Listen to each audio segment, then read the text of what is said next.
Баршаңызға сәлем достар, менің каналыма қош келдіңіздер. Мен сіздерге бүгін кірпік пен қасты үй жағдайында қалай өсіруге болатынын айтатын боламын. Видеоның соңына дейін көріп, лайк басуды ұмытпаңыздар. Кірпік көздің қорғанышы. Ол да адам шашы секілді ерекше күтімді қажет етеді.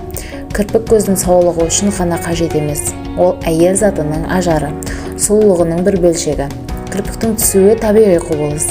Дегенмен көп түсетін болса, онда оның негізгі себептерін анықтап, оған қарсы ем қолданып алдын алу керек. Назарларыңызға үй жағдайында жасалатын кірпік күтімін ұсынамын. Зақымданған кірпікті қайта қалпына келтіру үшін бірінші нәрлендіретін маскадан бастау қажет. Мысалы, өсімдік және эфир майына зәйтүн, бадам, ошаған, кокос майларды болады. Немесе А дәрімен араластырыңыз. Күн сайын кірпікке жағып емді бірнеше аптаға жалғастыруға болады. Есіңізде болсын, масканы тек бетті тазалап болған соң ғана жасау қажет.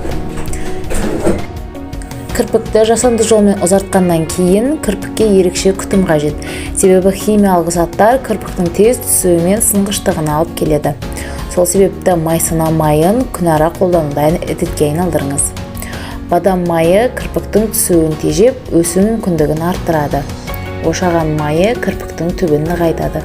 Есіңізде болсын, арзан кірпік бояуды тұтынбаңыз. Ал бір бояуды кем дегенде 3-4 айдан артық пайдаланбаңыз. Кірпікке күтім керек екенін сезіп жүрсеңіз, алдымен нәрлендіретін кірпік бояу алуды қолға алыңыз. Қасты қалыңдату үшін 10 мл зәйтүн және 15 мл кастор майын алыңыз.